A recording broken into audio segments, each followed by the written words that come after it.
Je voulais d'abord qu'on réfléchisse ensemble sur la question du bonheur. Ça veut dire quoi, être heureux? Il me semble que j'ai tout ce que j'ai toujours désiré, mais je ne suis toujours pas heureuse. J'ai l'impression que ma vie ne sera jamais assez parfaite pour que je sois heureuse. Nous avons un Versailles intérieur que nous n'utilisons pas parce que nous habitons un petit 3 pièces. J'ai besoin de vivre, j'ai besoin de passion. Souvent, nous cherchons bien sûr à être heureux, à goûter ce contentement, mais quand nous le goûtons, nous le sabotons parce que c'est comme si on n'y avait pas droit.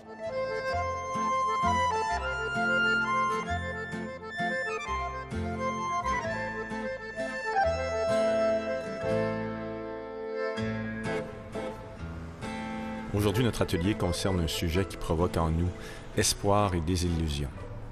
Le bonheur éveille notre espoir car nous en avons besoin pour vivre. Hélas, nous rencontrons en chemin de nombreux pièges et essuyons des désillusions.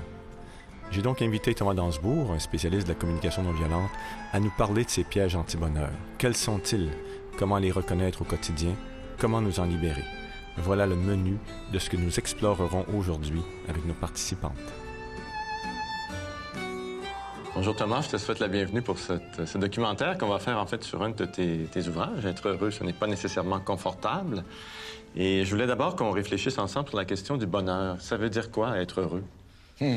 Oh, je pense qu'il y a autant de définitions du bonheur qu'il y a d'êtres humains et que chacun a la sienne. Ce qui m'est apparu en cherchant moi-même qu'est-ce que ça pouvait être et en accompagnant pas mal de personnes dans des périodes de changement de vie, c'est qu'on pourrait imaginer cette proposition-ci que nous cherchons tous à tenter de goûter un profond contentement intérieur dans la communion avec nous-mêmes et toutes les parties de nous, dans la communion avec l'autre et toutes les parties de l'autre, et dans la communion avec la vie et tous les aspects de la vie. La vie, l'univers, Dieu, on appelle ça comme on veut, mais ce à quoi on appartient quand on arrive là sur cette planète. Sur ces trois axes-là, un contentement intérieur à porter en soi à travers les intempéries de la vie, parce que bien sûr, c'est pas toujours confortable à l'extérieur, mais comment est-ce que nous pouvons nourrir quelque chose qui demeure serein et en paix à travers les inconforts? Puis être confortable, qu'est-ce que ça veut dire? Ça n'a rien à voir avec le confort extérieur. C'est plutôt de goûter une sorte de sentiment de plénitude intérieure, de bien-être intérieur, qui ne soit pas dépendant des facteurs extérieurs. Ce qui fait qu'on puisse traverser des colères, des désaccords, des tensions, des périodes de deuil, ou sans être désarçonné. C'est trouver cette espèce de stabilité intérieure qui permet de passer à travers ça avec paix intérieure. Mais là, vous n'êtes pas en train de nous dire être heureux, ce n'est pas nécessairement confortable. Vous n'êtes pas en train de nous dire que pour être heureux, il faut accepter l'inconfort. Ça ressemble un petit peu quand on était jeune. Il y avait des injonctions comme ça, non? C'est des croyances de fond, c'est des... On n'est pas conscient de ça. Je vais vous donner l'exemple. Si par hypothèse, ma mère était joyeuse et invitait à l'enthousiasme, même si la vie était difficile, et qu'elle disait « il faut être heureux les enfants, on a quand même à manger, et puis on n'est pas les plus malheureux sur Terre ». Mais que papa, de son côté, plutôt pessimiste, puis il dit « on n'est pas là pour rigoler, la vie est dure, c'est comme ça ». Comment voulez-vous que moi, petit garçon, je sache quoi faire? Si je suis fidèle à maman en étant joyeux, je suis infidèle à papa qui est triste. Mais si je suis fidèle à papa qui est plutôt triste et qui subit la vie, je suis infidèle à maman qui est joyeuse. Alors je suis un peu comme schizophrénique par rapport au bonheur. Et c'est ça mon propos dans mon livre, c'est d'aller voir que souvent nous cherchons bien sûr à être heureux, à goûter ce contentement, mais quand nous le goûtons, nous le sabotons parce que c'est comme si on n'y avait pas droit. Pourquoi je ferais une chose comme ça? Pourquoi il y a cet interdit? Oui. Parce qu'il est dans la culture. Nous ne sommes pas dans une culture de bonheur. Si vous êtes joyeux, heureux, on va se dire vous êtes suspect, là, vous êtes un indifférent ou un égoïste, vous n'êtes pas conscient de la misère du monde, vous. Hein? Et donc, le bonheur n'est pas valorisé. J'ai travaillé longtemps dans l'entreprise comme juriste. Le gars qui passe avec les dossiers et qui sifflote en disant « moi je suis content, je suis heureux », qui prend des nouvelles de l'un et l'autre, il a l'air un petit peu dangereux celui-là. Hein? Pas très responsable. Mais celui qui passe en soufflant avec les dossiers sur le bras et qui a l'air de subir la vie, celui-là, il est responsable. On peut compter dessus, même s'il ne fout rien. Et c'est une habitude de notre société de ne pas valoriser le bonheur. D'ailleurs...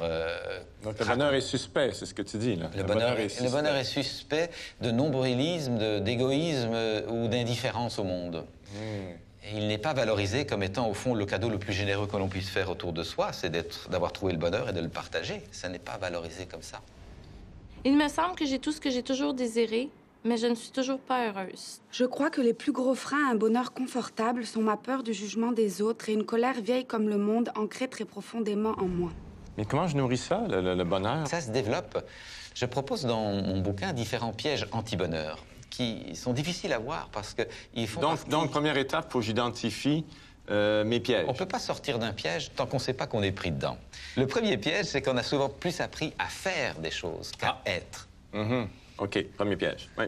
Deuxième piège, la difficulté à avoir l'estime de soi bien ancrée à l'intérieur de soi-même. Elle est souvent très dépendante du regard de l'autre. Troisième piège, difficulté à faire bon accueil de sa propre différence et à s'autoriser à être différent, même si ça génère parfois des commentaires. Et donc, difficulté à accueillir la différence de l'autre. Ces deux derniers pièges-là, difficulté à avoir l'estime de soi en soi, ou difficulté à faire bon accueil de la différence, expliquent très clairement pourquoi nous avons tant de mal à vivre les conflits. Dès qu'il y a conflit, nous perdons confiance en nous, donc nous argumentons, nous agressons ou nous nous replions. Et nous entrons dans un rapport de domination ou soumission. Un quatrième piège, c'est la difficulté à dire non et à entendre non et à cohabiter avec ça. Et le cinquième piège, c'est la difficulté à faire bon usage de nos émotions, autant celles qui sont désagréables à vivre et qui sont habituellement jugées négatives, ce qui n'est pas le cas, que celles qui sont agréables à vivre. Il est rare que nous arrivions à jubiler complètement notre joie, parce qu'on a peur du regard de l'autre. Si je jubile ma joie, est-ce qu'on va encore m'accepter, m'intégrer? Et donc nous réfrénons même nos sentiments agréables à vivre. Comment on va amener donc à nos participantes, comment on va faire pour travailler avec elles sur ces questions-là? Ma proposition, c'est de développer un petit peu d'intériorité ou d'encourager les personnes qui sont déjà en route à mieux se comprendre, à mieux se connaître. Et une bonne façon de le faire, c'est d'aller voir les choix que nous avons faits dans notre vie. Oui. Et d'aller se poser la question intérieure, qui choisit, qui a choisi en moi?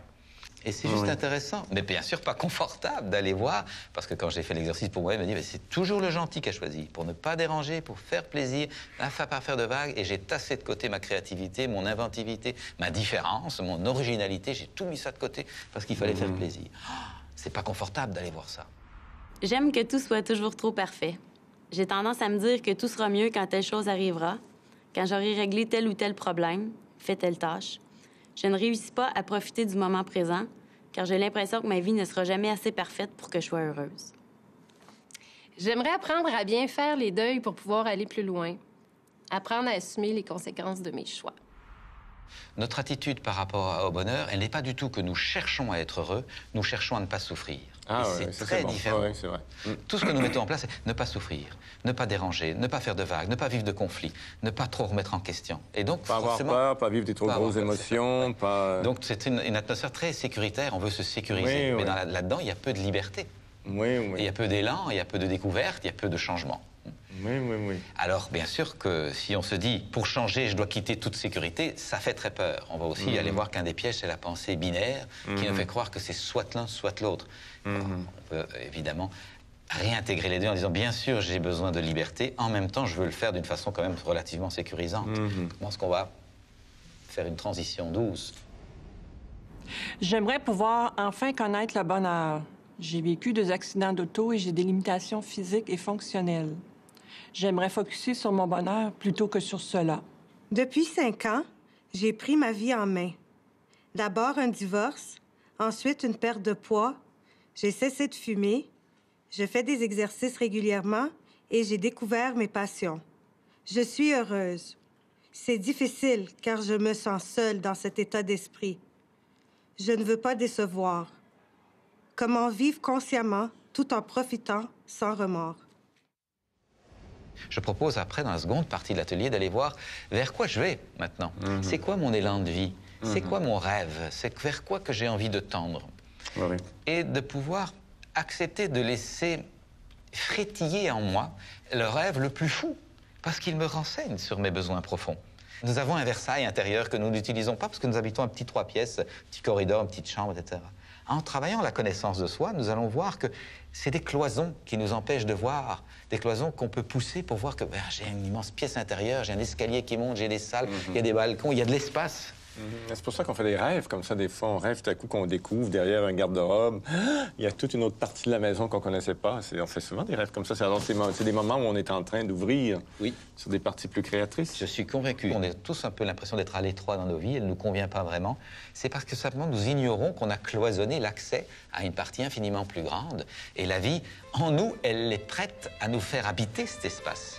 Bien, sur ces belles pensées, nous allons aller rencontrer nos participantes. Oui. Avec plaisir. Merci beaucoup, Thomas.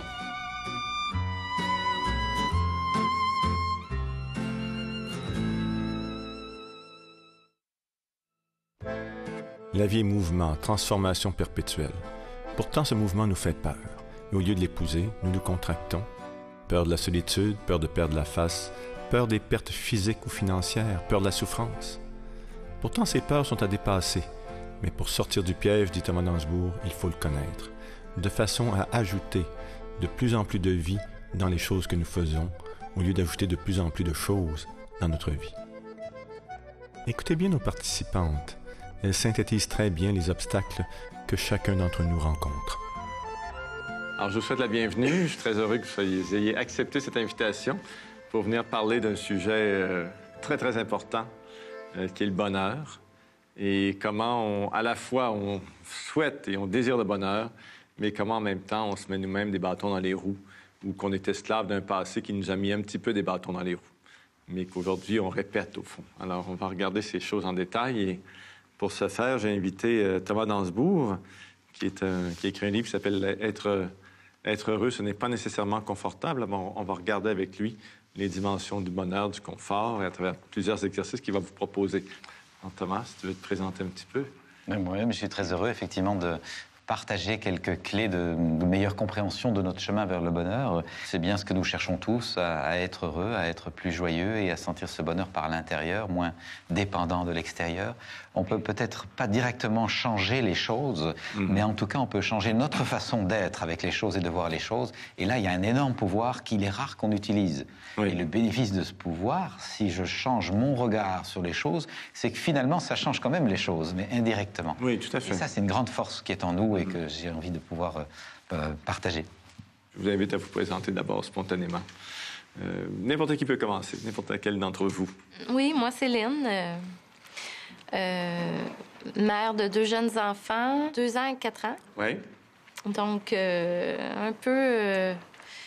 Je veux un peu être heureuse avec mes enfants, mais je veux aussi être un peu indépendante de mes enfants, être la femme aussi heureuse. J'ai refusé des emplois qui m'auraient vraiment apporté quelque chose, valorisé, qui m'auraient donné le goût de vivre encore plus. Sauf que c'est ça, des fois, je me retiens parce que j'ai 2 enfants à la maison et pour moi, ils sont aussi très importants. Bien sûr. Parce qu'ils m'apportent beaucoup. Puis...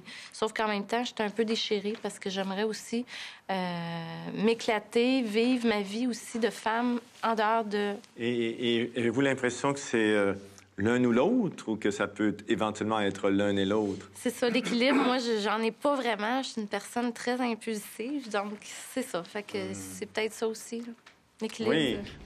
Moi, j'enseigne au secondaire. Oui. J'ai 31 ans, presque 32 ans. J'ai fait beaucoup de changements les derniers 5 ans. J'ai changé ma vie complètement. J'ai divorcé, nouvelle relation. J'ai perdu beaucoup de poids. J'ai arrêté de fumer. J'ai déménagé. En tout cas, j'ai fait plein d'affaires. Puis, je pense que j'ai évolué beaucoup, mais je trouve que je suis rendue quelque part où il n'y a pas beaucoup de monde qui sont là. Puis, je me retrouve seule parce que mes anciens amis, on n'est plus dans le même bain du tout. Vous avez vraiment entré activement sur le chemin du changement. Oui. Mais vous trouvez que ça crée un peu de solitude? Oui.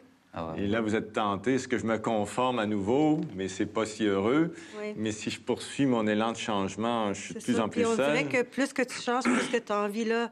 Même ma carrière que j'adorais, là, c'est comme je veux changer d'autres choses. On dirait que tu es dans un élan, puis ça arrête plus. Tu découvres plein de choses, puis je suis pas capable de vivre avec.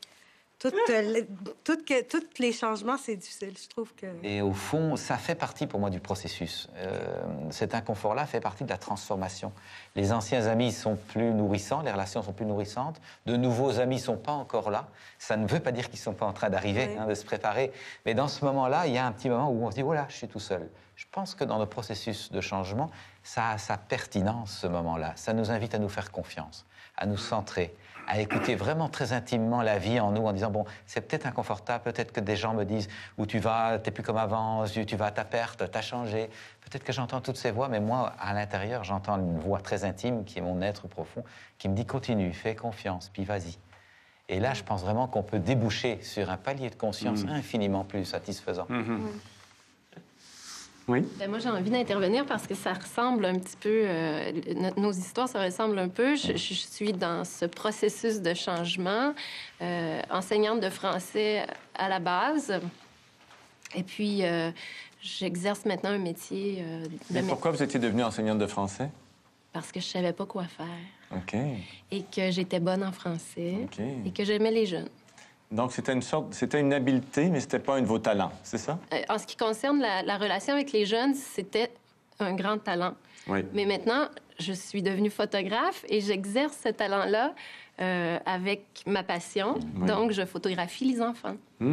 Alors, j'ai trouvé enfin ma voie. Ça a été un long processus. Ça fait 4 ans, puis maintenant, j'ai un studio, je commence en photo et tout. Donc là, je continue un petit peu à enseigner parce que j'ai besoin d'un salaire aux 2 semaines, donc de cette stabilité-là. Puis j'espère ici apprendre comment me retirer de ça puis me faire confiance.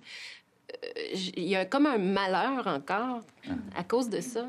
C'est la différence entre marcher vers un but, où je me dis je vais être heureux seulement quand je l'aurai atteinte, ou marcher sous l'éclairage d'une étoile. Peu importe que je me fasse un pas ou 1 000 ou 2 kilomètres, je suis toujours sur mon étoile et je suis en présence de mon étoile.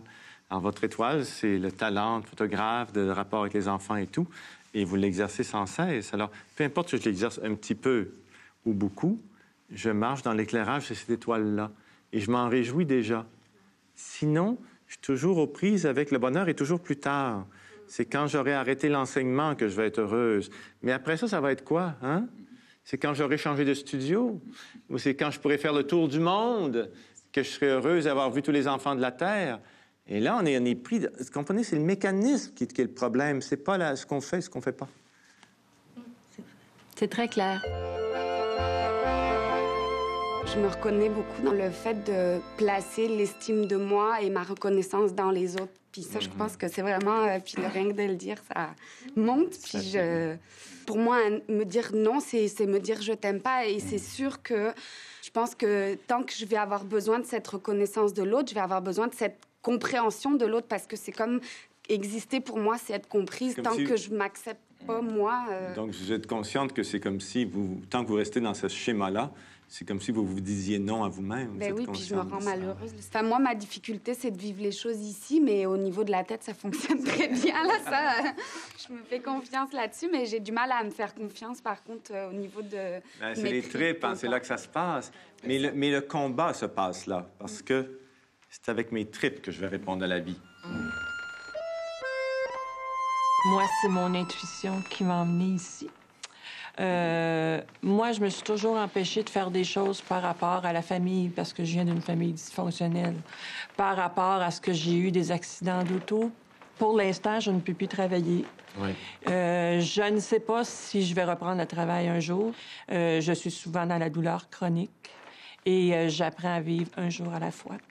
Puis mon bonheur, bien des fois, là, ça fait drôle à dire, souvent, j'ai des grosses crises de douleur qui peuvent durer 1 semaine. Mais la journée que je me lève avec moindre douleur, quel beau cadeau. Quel beau cadeau.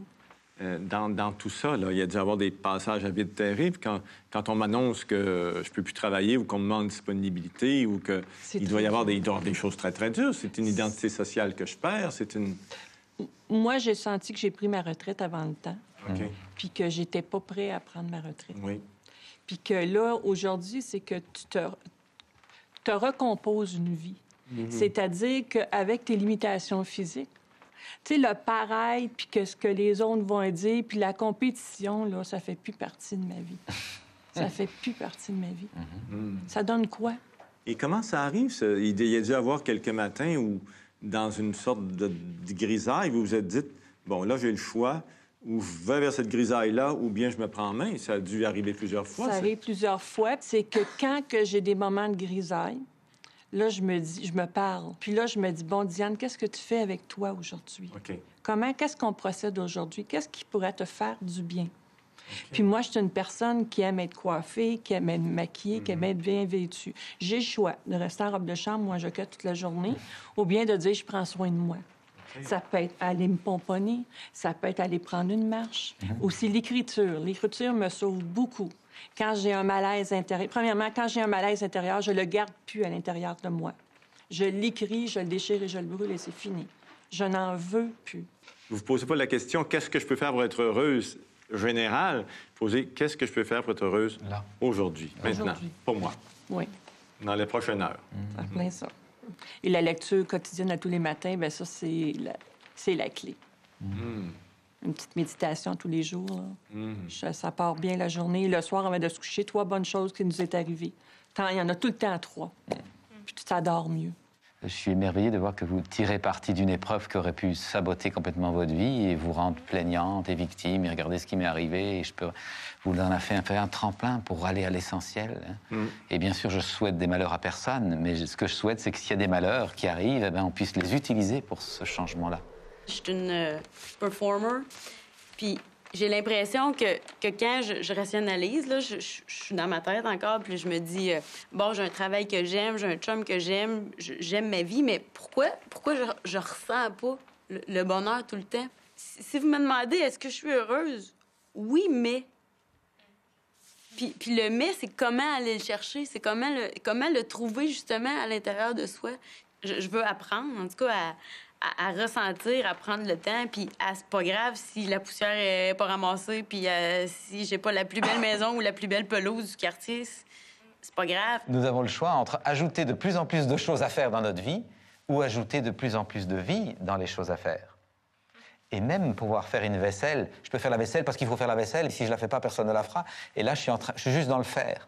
Puis je peux me dire, je fais la vaisselle parce que j'ai besoin d'ordre, de propreté, d'harmonie, d'accueil dans la maison, d'une certaine ordonnancement harmonieux de mon intérieur. Et je sais bien que ça ne tombe pas du ciel. Donc je fais ma vaisselle parce que je prends soin de moi. Et je suis en train d'être. C'est le même geste, mais il est habité.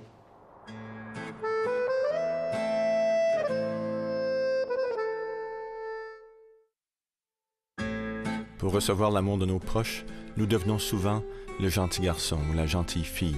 Nous nous suradaptons aux demandes de l'extérieur, développant des habiletés qui ne correspondent pas nécessairement à nos talents, à la personne vraie que nous sommes. C'est ce que nos participants vont exprimer maintenant. Pour clarifier leurs états intérieurs, Thomas leur a fait choisir une situation concrète de leur vie, où le gentil et la gentille ont pris le pas sur la personne vraie, la personne créatrice. Il les invite à écouter ces deux voix, sans jugement, pour connaître les besoins satisfaits d'un côté et les besoins négligés de l'autre. Après le bac universitaire, j'ai eu à choisir parce que c'était un bac en littérature. J'étais très attirée vers les médias, mais ça me faisait peur et j'avais peur de ne pas avoir d'emploi. J'ai décidé d'être professeure. Parce que mes parents me disaient que c'était bien, il y avait 2 mois de vacances l'été, c'est un bon salaire, une stabilité d'emploi, un emploi permanent. De ressources. Si on se remettait dans la situation, disons que ça se passe maintenant, quelles sont les voix que vous entendez à l'intérieur? Vraiment la sécurité. J'ai besoin de sécurité. Besoin de sécurité, oui. Quelles sont les autres voix qui se font entendre? C'est avoir un statut aussi. Avoir un statut. Besoin d'un statut social. Oui, un statut social. Alors, on peut peut-être écouter les besoins qui ont été mis de côté à ce moment-là, oui. Dans ce choix-là. On peut changer de chaise pour voir ce que la vraie personne aurait préféré, au fond. J'ai besoin de prendre mon envol. J'ai besoin de ne pas faire partie d'un milieu syndiqué, encadré. J'ai besoin d'être libre de ma structure de vie. Ça, c'est... J'ai besoin d'organiser mon temps. Oui. Selon mes goûts profonds. Selon mes goûts profonds, j'ai besoin d'avoir un lien direct avec l'art. Ah, c'est pas mal précis, notre affaire, là, hein? Oui. Vous voyez, alors là, maintenant, quand tu fais cette écoute des deux parties, celle qui a fait ces choix-là, et bon, c'était sans doute juste, puisque les besoins étaient prioritaires à l'époque, et que maintenant tu rends compte que ces besoins-ci que tu viens d'évoquer ont été mis un peu de côté, comment tu te sens par rapport à ça? Bien, je sens que je suis en train de faire les bons choix, et qu'il n'est jamais trop tard. Et que c'est pas nécessairement confortable. On y vient. Donc, c'est ce que je sens, mais je suis contente d'être là, puis je suis contente, en parlant comme ça, de réaliser que je suis en train là, de le mettre en route. De le mettre en route, puis que ça va bien. Ça va bien. J'ai fait des deuils. J'ai fait beaucoup de ménage dans mes amis. J'ai fait des deuils parce que quand on change de carrière, évidemment, il y a un coût à ça monétaire. Donc, j'ai dû changer de style de vie complètement. Puis je sais que je vais revenir à un style de vie où je vais être confortable. Mais en ce moment, ce n'est pas confortable. Matériellement, c'est difficile. Donc, mais ça, c'est correct.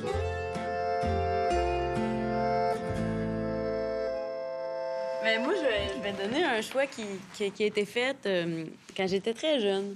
Donc, moi, j'ai fait de la musique là, à un niveau quand même très avancé. Donc, j'ai fait mon conservatoire, j'ai gagné des concours, tout ça, de musique. Puis quand j'ai commencé à faire de la musique, j'avais 3 ans. J'ai commencé à jouer du piano à l'âge de 6 ans. Puis je sais pas, à ce moment-là, si c'est moi qui ai fait la demande à ma mère ou si c'est elle qui a décidé de m'inscrire, mais le résultat est le même, c'est que j'ai l'impression qu'elle a voulu comme se réaliser à travers moi. À travers votre talent.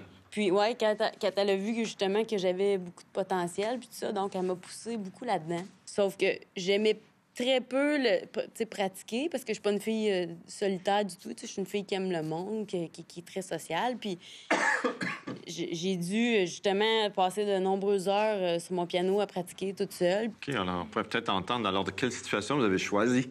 Bien, la gentille, c'est que j'ai continué à... J'ai joué du piano pendant 10 ans, puis la gentille voulait toujours comme faire plaisir à ma mère, puis je me serais jamais permis de lui dire « Maman, j'ai plus le goût de faire ça, j'ai plus le goût de pratiquer des heures par jour, j'ai plus le goût de m'investir là-dedans parce que je voulais pas la décevoir. » J'avais 16 ans quand j'ai arrêté, puis elle m'a dit... Elle dit « Bon, on se réinscrit pour l'année prochaine. » Fait que là, j'ai dit comme « Ben, j'ai pas le choix. » Elle dit, ben oui, Marie, t'as le choix. Puis c'est à ce moment-là que j'ai comme fait, ah, ben j'arrête. Fait que là, c'est sûr qu'elle est comme restée très surprise parce que je pense que dans sa tête, j'avais jamais manifesté je disais pas que j'étais pas bien là-dedans puis tout ça. Fait que je pense qu'elle, dans sa tête, tout était beau puis que j'étais parfaitement heureuse là-dedans. Mais dans le fond, non. Je pense que je l'ai faite pendant des années pour plaire à beaucoup plus de gens que plaire à moi-même, dans le fond. Donc, on va peut-être se partir du « j'arrête », puis là, on est sur cette chaise-là, là, quand on dit « j'arrête ouais. ». C'est quoi les besoins qui parlent? Bien, rendu là, je vais faire, moi, je suis maman. Là. Mais non, tu l'as le choix. Je t'ai réinscrite, mais tu as le choix. Bien, maman, j'ai le goût de faire d'autres choses. J'ai le goût de me réaliser dans des... J'ai le goût de voir du monde, d'avoir des amis, d'avoir une vie normale. Ça a été le fun un temps, mais je suis prête à vivre d'autres expériences. De pas juste être Marie, la pianiste, être Marie, la petite fille qui peut jouer, qui est pas tout le temps dans la performance puis dans les exigences puis tout ça, mais plutôt qui est juste dans l'appréciation de la vie. Et moi, je sens beaucoup d'émotions. Il y a une émotion en dessous de tout ça. Qu'est-ce que tu ressens? J'ai toujours été très exigeante envers moi-même, mais j'ai toujours eu beaucoup de pression. J'ai l'impression par rapport à... mettons, ma mère m'a toujours mis beaucoup de pression par rapport à la musique. On dirait que c'est quelque chose que j'ai répercuté dans ma vie. C'est comme un vieux pattern que je répète puis que j'aimerais casser. Qu'est-ce que tu as envie de dire à cette mère intérieure-là? Elle est ici, de ce côté-ci. Là. Je reprends mon petit chapeau de mère. Là. Je pense qu'il était, maman, juste de ressentir les choses puis de les faire parce qu'on veut les faire plutôt que parce qu'on doit les faire. Bon, ouais, mais écoute, ça, c'est une recette où on n'aboutit peut-être pas à grand-chose là-dedans. Pas sûr qu'on va être plus heureux. Ben, ça prend un bon mix des deux. Étant donné que j'étais allée beaucoup dans l'excès de l'un, peut-être que je peux aller voir un peu de l'autre côté. Qu'est-ce que ça peut m'apporter? T'as vraiment envie de ça? Ben... Tente ta chance, ma grande. J'avais été très émotive. J'avais... Puis, tu sais, j'y ai repensé là, à ça par après. Puis je me dis... on dirait que ça a fait sortir quelque chose qui avait besoin de sortir. Puis ça m'en a comme libérée. Fait que j'ai comme été... je me suis sentie beaucoup mieux par après. J'ai été éduquée dans un milieu très... une culture égyptienne avec une famille... un père extrêmement autoritaire. Beaucoup de familles, cousins, cousines... Tu es élevée en Égypte ou non, ici au Québec? Ici, je suis née ici, mais c'est comme si j'étais née là-bas parce que j'avais comme un ghetto. Je comprends. Bon, oui, ça fait bien. Puis, ben, j'ai toujours eu mes amis dans ce ghetto, puis tout ce que je faisais, c'était là. J'allais à l'école, mais quand que je revenais, c'était tout le temps cette vie-là. C'était ces valeurs, cette culture, puis j'avais pas... Alors, j'ai fait beaucoup de choix pour plaire à mes parents. Mettez-nous ça dans une situation réelle, concrète. Okay. Là. On est devant un choix à faire, là. OK, bon, ben, je dois faire ma demande à l'université. Donc, je décide d'entrer en sciences. Je me suis jamais arrêtée pour me questionner si c'était ça la voie à prendre. Je pense que c'était... C'était pas un choix vraiment conscient. Non, c'était toutefois, pas un choix il a satisfait des besoins pour toi, oui. quand même. Je pense que c'était le besoin de plaire à mes parents. Il fallait que je prouve que j'étais intelligente, que je savais ce que je faisais. J'ai fait mon bac en chimie. J'étais malheureuse parce que j'aimais pas ça. J'avais des bons résultats, mais c'était pas quelque chose qui m'attirait du tout, du tout. Je suis complètement le contraire. Moi, ce que j'aime, c'est la danse. C'est vraiment pas rapport avec les sciences, donc... Alors, on peut peut-être aller voir justement qu'est-ce qui a été mis de côté dans ce choix-là.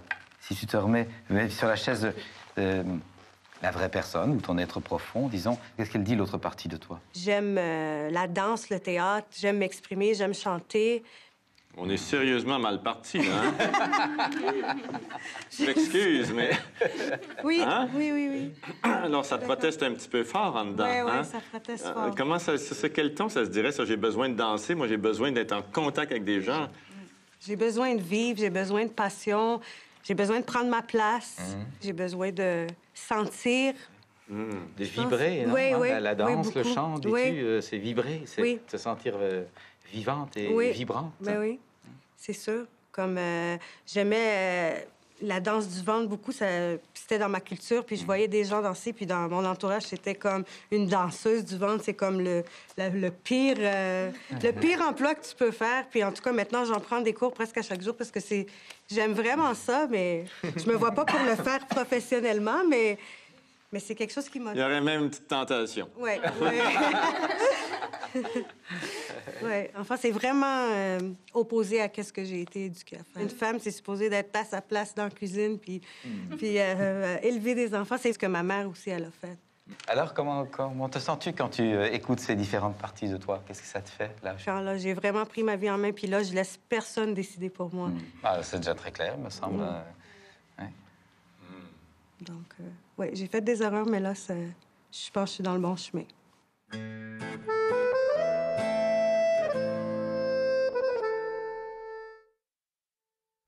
Nous allons maintenant vers un autre exercice de clarification, parce que démêler et exprimer nos voix intérieures nous libère, en nous aidant à faire des choix conscients. C'est un exercice que l'on peut reprendre à la maison très facilement. Sur la première chaise, il y a son élan, ses aspirations, par rapport à une situation donnée. Sur la troisième, il y a les peurs, les freins, les jugements sur soi et les obstacles. La chaise du milieu est celle du sage intérieur, qui peut tout entendre sans juger, et à partir de là, se positionner, faire un choix. J'ai des élans pour toutes sortes de choses, puis je sais que je peux toutes les réaliser. Ah, Il y en a on est bien une, parti. il y en a une en ce moment que je comprends pas. C'est ma petite fille. J'ai l'impression que ça va pas. Puis j'aimerais ça que ça aille. Mon plus grand rêve, mon plus grand souhait, c'est qu'elle soit bien puis qu'elle devienne quelqu'un. Quel âge a-t-elle? Elle a 6 ans. Et Mais puis, qu'est-ce qui se passe? Qu'est-ce qui est difficile? Des crises de colère. Elle est en difficulté, là. Ouais. Et toi aussi? Ben, je sais pas comment on fait, je sais pas. J'aimerais ça, comme maman, pouvoir l'aider. Et j'ai pas l'impression d'avoir les outils en ce moment. Donc, il y a des peurs, il y a des craintes. Ouais. Ici, ben, moi, mon élan, ce serait vraiment de pouvoir améliorer la relation avec ma fille, de pouvoir mieux comprendre ce qu'elle vit, mieux comprendre ses colères, être peut-être plus à l'aise avec ça. Ce serait vraiment ça, mon élan de vie. T'aurais pas dû avoir un enfant. T'es même pas capable de gérer ses colères. Ça va pas bien. Et en plus, t'es égoïste parce que tu penses à toi en ce moment. Est-ce que tu as une partie de toi qui reconnaît cette difficulté à accompagner ton enfant, à la comprendre? Oui. Il y a une partie de moi qui est en sérieuse difficulté, ouais. Et en même temps, quand tu écoutes l'élan, d'aller vers la compréhension, l'écoute, l'accompagnement, comment est-ce que toi tu te sens? Inutile. Je sens que c'est inutile. Que c'est juste mauvais. Tu veux dire? Ben, que je suis pas une bonne mère. Alors je te propose de revenir sur la chaise de là-bas. Du oui mais et de la peur. Il y a une partie de toi qui te juge, que t'es pas une bonne mère. Oui. Est-ce que toi, quand tu étais jeune, tu as déjà été très en colère? Oui. Oui? Comment tu te sentais quand tu étais très en colère, quand tu étais jeune? Je me sentais comment? Je me sentais incomprise. Et qu'est-ce que tu aurais eu besoin? Franchement.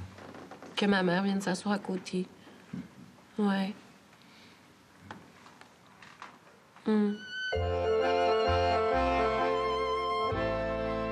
me sens presque plus coupable. Ma vision a vraiment changé dans le sens où je suis capable de sortir de mes de mes émotions. Je suis capable de sortir avec l'aide du truc des 3 chaises, d'aller voir qui parle, c'est qui cette voix-là, d'où ça vient, d'aller voir de l'autre côté, est-ce qu'elle a raison, est-ce qu'elle devrait penser comme ça, puis d'essayer de faire la part des choses. Moi, je vais prendre un rêve qui n'est pas très extraordinaire là, en soi, mais je pense que le jour où je l'aurai réalisé, il sera extraordinaire. Avoir une relation harmonieuse avec ma mère et une relation, tout simplement, ce serait déjà un bon début. Échanger nos moments de vie, nos bonheurs, magasiner ensemble toutes les choses basiques qu'on fait, mais que moi, je suis incapable de faire dans l'amour avec ma mère, tout simplement. Et si tu écoutes ces élans, qu'est-ce qui serait satisfait en toi? Je crois un besoin énorme de reconnaissance, ça, c'est évident. Besoin de reconnaissance? Et juste d'amour. Je pense que c'est un manque d'amour qui est comme jamais nourri. Puis c'est pas parce qu'elle veut pas, là, mais moi, je suis comme incapable de recevoir. Puis je suis tout le temps en rejet. Fait que... J'imagine qu'il y a des choses que tu ne veux plus recevoir, mais il y en a que tu voudrais recevoir. C'est peut-être ça que tu es en train de nous dire aussi. Oui, de l'écoute, de la compréhension.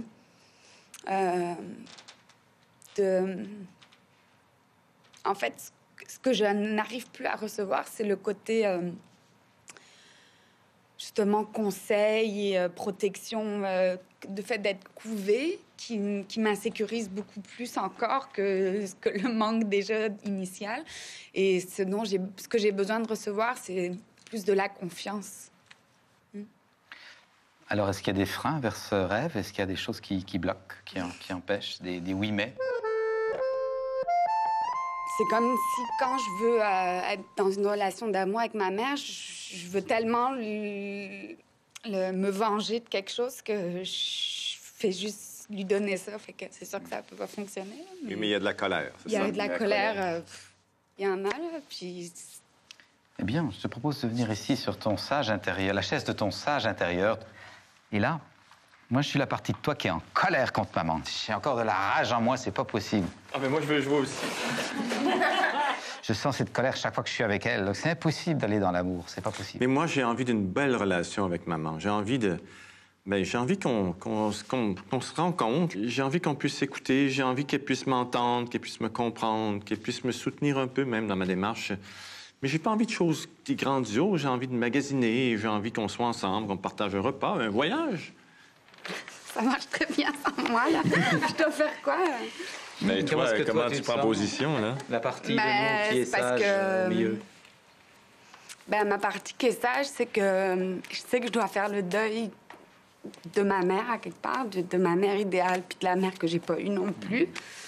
Puis c'est mon processus, là. Je pense que, là, ça fait quelques mois que je lui parle pas, puis je sais que c'est nécessaire. C'est comme ce que je crois, mais j'en sais rien dans le fond, là, que c'est comme le symbole de mon deuil, c'est que ça passe par quelque chose de quand même assez réel, mais... Puis juste de savoir que j'ai pas de conflit, puis de confrontation, là, que, en fait, j'ai l'impression que j'ai pris goût à ça, puis que je vais comme... Chaque fois, je me dis, je vais de la couche, comme, non, ça me fait tellement du bien de pas vivre ça que... Moi, j'aurais une proposition, Thomas. Je sais pas si c'est recevable, mais j'aimerais ça que tu, en tant que sage intérieur, une grande sage intérieure, que tu parles à la partie de toi qui est fâchée, en colère, puis que tu lui dises peut-être qu'elle a un deuil à faire de sa mère idéale, et que là, il y a quelque chose à... Je vais rejouer peut-être la partie triste. Comme ça, je suis encore en rébellion, j'ai de la colère en moi et je fais tout chaque fois qu'on le voit pour lui faire bien sentir. Je lui fais bien payer tout ça. Qu'est-ce que tu lui dirais avec ton cœur? Par où elle doit passer pour... que même si ça fait pas mon affaire, que je l'aime, ma mère, puis que j'ai besoin d'elle. Puis qu'il faut que j'accepte ça pour accepter aussi les choses que j'aurais voulu qu'ils se fassent pas, mais qui sont faites pareil. Puis que tant que j'accepte pas que c'est ma mère, puis que je l'accepte pas comme elle est, je serais pas capable d'accepter ça, mais... C'est ça. Qu'est-ce que toi, aujourd'hui, maintenant, qu'est-ce que tu choisis? Ça va être de prendre mon téléphone, de voir ma mère éventuellement, si c'est possible, pour lui dire que je l'aime et d'être capable de l'entendre et de l'accueillir qu'elle-même, puis qu'on puisse trouver un terrain d'amour, là, quelque part. Mais ça, c'est comme pas demain, là. Après-demain. Ça faisait déjà plusieurs mois, déjà avant l'atelier, j'avais à un moment donné décidé de couper avec ma mère. Je sentais que c'était nécessaire. Puis finalement, je l'ai recontactée il y a un mois à peu près, je pense. Puis c'est encore un peu tôt pour le dire, mais je pense sincèrement que cette coupure et toute la réflexion qui s'est faite pendant ce temps-là, ce cheminement, j'ai l'impression que ça va me permettre de me positionner autrement et de peut-être de l'accepter, puis de lâcher prise un peu sur cette souffrance, sur cette réaction que j'ai, puis sur essayer de l'accepter aussi avec ses défauts. Je trouve qu'elle en a beaucoup, donc tant qu'à y être, autant faire avec. Puis oui, j'ai l'impression qu'il y a vraiment un abcès qui a été crevé. Ouais. C'est des petits jeux intérieurs qui ont beaucoup de puissance, finalement, qui ont beaucoup d'importance. Et tout l'enjeu est là. C'est-à-dire que si j'accepte de dialoguer avec les parties de moi-même, tout à coup, je me rends compte que j'ai beaucoup plus de capacité à changer mes états intérieurs, peu importe ce qui se passe dans ma vie. J'ai plus de sérénité intérieure parce que je me connais. Puis je me dis, oui, moi, j'ai peur, là. J'ai bien peur de ça. Mais j'ai bien envie de ça. Puis je pense qu'aujourd'hui, on va être capable de faire un petit pas. Pourquoi pas? Mais moi, je trouve que ce qui est très fort dans l'échelle, ça fait descendre, puis ça devient quelque chose, une émotion réelle, plus que quelque chose là. Puis moi, c'est physique, là. Je trouve que le fait de le faire physiquement, c'est ça qui m'a aidée, parce que moi, j'ai de la misère. Parce que, comme tu l'as aperçu, tant que c'est dans la tête, ça transforme rien. Non. Ça apporte une certaine satisfaction intellectuelle, mais ça transforme rien. Ça commence seulement à transformer quand ça bouillonne ici. Sauf que c'est dur de l'amener, puis là, moi, ce que ça me fait, c'est que c'est un moyen concret de l'amener. Ouais, voilà.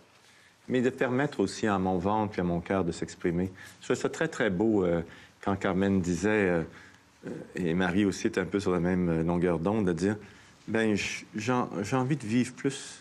Au fond, ce que j'entendais, j'ai envie de faire certains choix spontanément, avec mon cœur, juste parce que j'aime ça, sans aucune autre sorte de raison. Aussi d'avoir le droit de rêver. Moi, de la façon que j'ai été éduquée, je rêvais jamais, je pense. C'était tout fait pour moi que... Le rêve était fait d'avance. Oui. La première fois que j'ai rêvé, ça fait 5 ans que... Puis là c'est parti, là, tu sais. Mais c'est de se donner le droit aussi, parce qu'on se dit, non, si je rêve, je vais être découragée ou je vais être déçue, ou ça va jamais arriver. Fait que je le fais même pas. Moi, je veux vous remercier pour votre authenticité, votre générosité, d'avoir exposé vos intimités. Et donc, je te remercie infiniment pour ta présence et ta délicatesse de cœur. Merci. C'est moi qui suis heureux de contribuer à faire passer cette conscience qu'on peut regarder nos rapports humains autrement et que ça demande juste un apprentissage que la plupart du temps, on n'a pas fait à l'école ni dans les hautes écoles et que cet apprentissage, c'est la vie qui nous invite à le faire petit à petit. Et je suis touché de voir chaque fois un accompagnement des personnes dans une meilleure connaissance de soi, combien ça bénéficie aux autres. Loin de cette idée d'égoïsme, je m'occupe de moi-même, c'est vraiment de l'altruisme bien compris que d'être une personne plus claire et plus joyeuse. Ça sert à notre enfant, ça sert à notre conjoint, ça sert à notre maman. Si moi-même je travaille à être plus heureux, ça sert à ma communauté tout autour de moi. Finalement, le bonheur attire le bonheur, puis le fait d'être toujours de bonne humeur, ça finit par faire changer les autres alentour de nous, puis on dirait que finalement, c'est un peu contagieux, puis que tout le monde devient plus heureux. Je voudrais terminer en vous disant que c'est pas tous les jours qu'on peut donner le choix au rêve, mais c'est pas tous les jours qu'on doit donner le choix au deuil et aux pertes. On est là pour apprendre à choisir, s'accepter dans ces choix-là, parfois limités, mais parfois quelles sont les vraies limites d'un être humain? C'est encore une question qu'on peut se poser. Et on sait en tout cas une chose, c'est qu'il n'y a rien qui existe sur la Terre sans qu'il ait été rêvé et imaginé par un être humain. Je vous remercie infiniment. Merci. La clarification intérieure libère de l'énergie. Elle nous donne le droit d'être, le droit de rêver, et elle nous aide à nous positionner, c'est-à-dire à faire des choix concrets, si petits soient-ils, par rapport à des situations réelles. Par la suite, mettre ces choix en œuvre apporte la joie, la véritable joie. C'est ainsi que peu à peu, le sourire remplace la peine, comme en témoigne si bien le visage de nos participantes.